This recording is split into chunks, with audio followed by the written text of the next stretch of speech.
Could there be a new guard that possibly could find his home in Boston? Buddy Hield was reported yesterday by Shams Charania to be available in trade talks, and I think the Celtics would be a great fit for Buddy Hield to fit in with this team. And I think the Celtics have a great piece to give up in frustrated guard Malcom Brogdon that I think a lot of teams would be either interested in a 3-team deal, or maybe even the Pacers would be interested in taking back. So welcome back to Celtics Digest. I'm Bruce Veliz, and in this video, we're going to be breaking down the possibility of bringing Buddy Hield to the Celtics and 4 mock trades, going over who we think the Celtics will be giving up to land Buddy Hield. So if you guys are part of the 95% of viewers that are watching these videos and watching these Celtics content but are not subscribed yet, make sure to hit that follow button. We'd greatly appreciate it. We're trying to get to 1,000 subscribers, and we just hit right over 160. So I'd greatly appreciate it that you guys hit that red button, join the Celtics Digest family, and we'd love to have you guys here as we're going to be uploading Celtics content almost daily here. So make sure to get your Celtics content right here on Celtics Digest.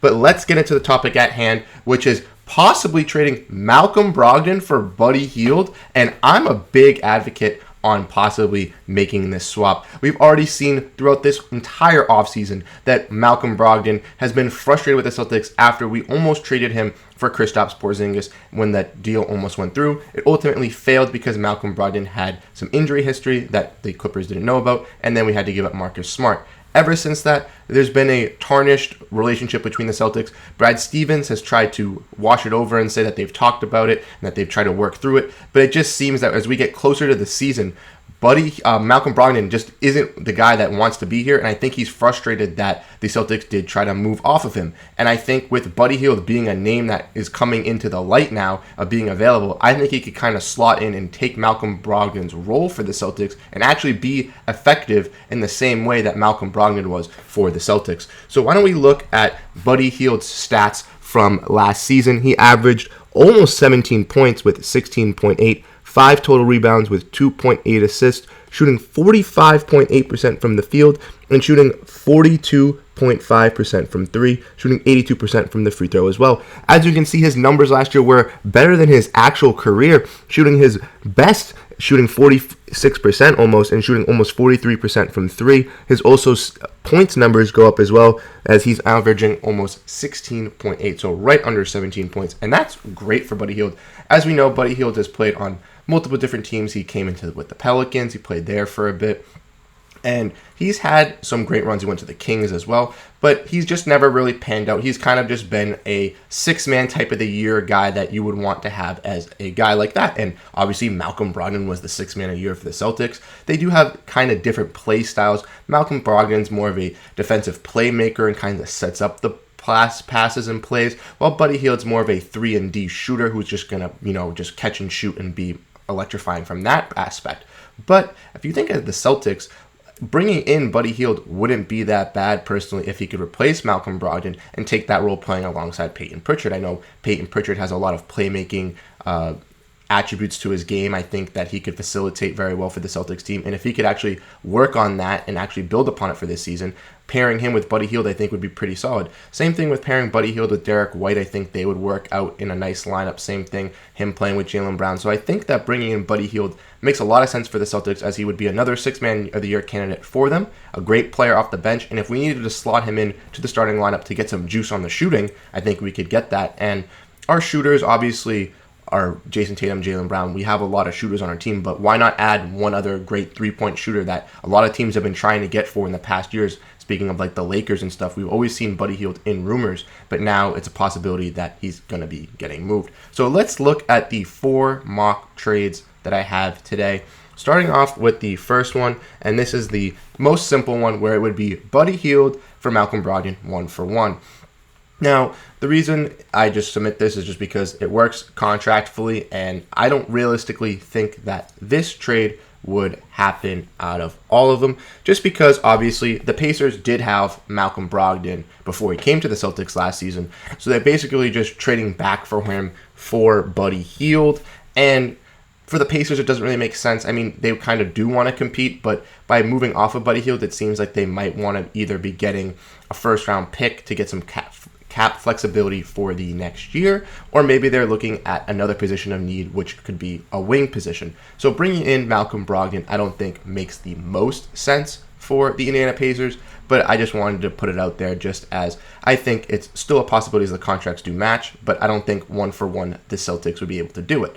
Therefore, if the Celtics were to want to bring in Buddy Hield, I think they would need to call in a third team, and that's where the other three trades come in with 3 teams trades. So starting off with the first one, which is the least likely one that I think will be happening, involves the Toronto Raptors. Now, when I looked at for these trades and going over them, obviously Buddy Hield's going to be going to the Celtics in every single one. Malcom Brogdon will be going to the third team instead of the Pacers, and then whatever that third team is giving up will be going to the Pacers. Now, Pacers fans I saw on Twitter express what they kind of wanted, and that's where I kind of went with where I went these mocks. So I saw that the Pacers have wanted OG Anunoby, and I think that he could kind of fit in with the Pacers, working with their lineup. I think he'd be a great fit alongside with them. And then obviously the Raptors would be getting Malcom Brogdon, a first-round pick from the Pacers and the Celtics this year, and then they would be getting a second-round pick next year.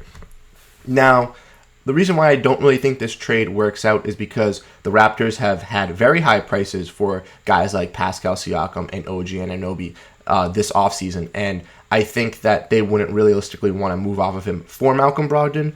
But if you want to look at it for the Raptors' perspective, if they do want to contend and still want to be a competent team, bringing in Malcom Brogdon to be your starting point guard would be a solid starting point guard to pair alongside Gary Trent Jr., who's more of a catch-and-shoot 3-and-D type guy. Then also playing alongside Scotty Barnes and Pascal Siakam, you kind of limit that wing room so that one of them doesn't have to come off the bench, and you could start Jakob Poeltl as well. So you would have a solid starting 5 of Malcom Brogdon, Gary Trent, Scotty Barnes, Pascal Siakam, Jakob Poeltl. I think that's a solid starting 5 to contend in the Eastern Conference coming in this season. I think they would definitely be around the 5 to 6 seed in the East, maybe in the play-in, but I think that the Raptors would rather keep OG Anunoby and maybe move OG Anunoby for a younger guard in the future if they were to move off of him. Or maybe they don't want to move off of OG Anunoby at all and they just hang up the phone.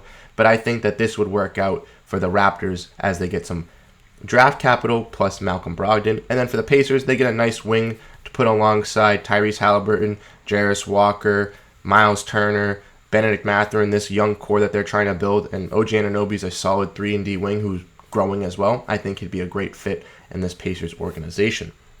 Next, looking at this next trade involves the Atlanta Hawks.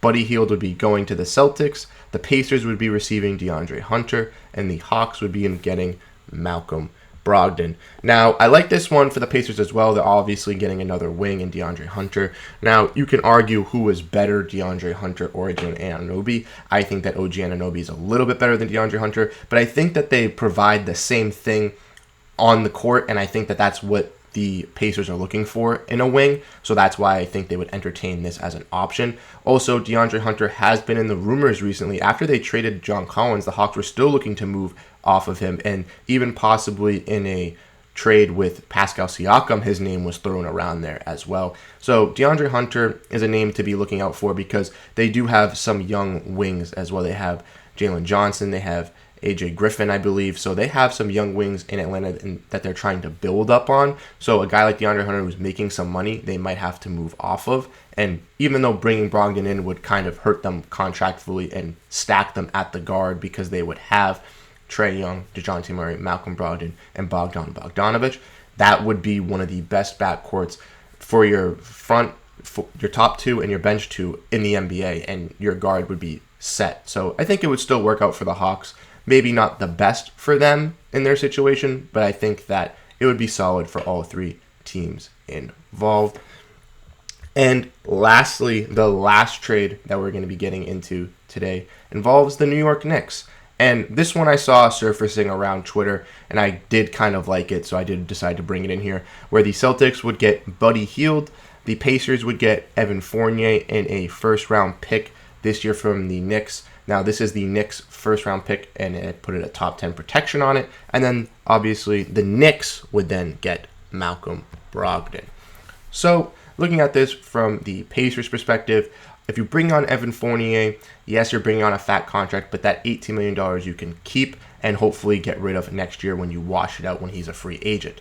Therefore, you have $18 million to have to spend in free agency the next year, and you also get a first-round pick on top of it. Obviously, the Knicks aren't going to finish as a bottom 10 team, so you'll get the Knicks first-round pick, which is still a good pick for you, probably around like 18, 19, maybe even 22, 23. And that's good for the Pacers as you're wanting to rebuild and get youngest talent into your team.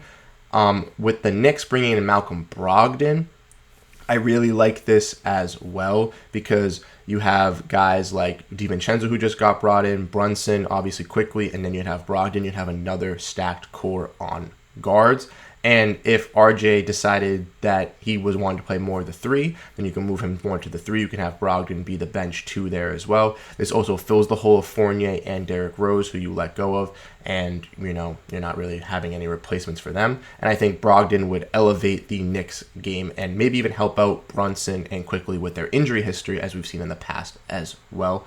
With the Pacers in this deal as well, I could also see them extend Aaron Nesmith, the guy that the Celtics had, who we traded to them in this trade last year for Malcom Brogdon. I could see them extending him as well in this deal with the Knicks if they were to free up the cap space, as Aaron Nesmith would be one of the guys kind of stepping up to take that spot, as Evan Fournier I don't think would be getting much minutes on the Indiana Pacers.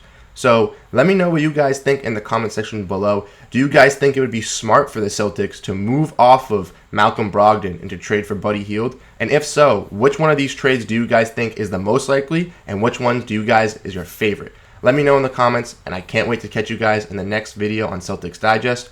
I'm Bruce Veliz, and I'll catch you guys in the next one.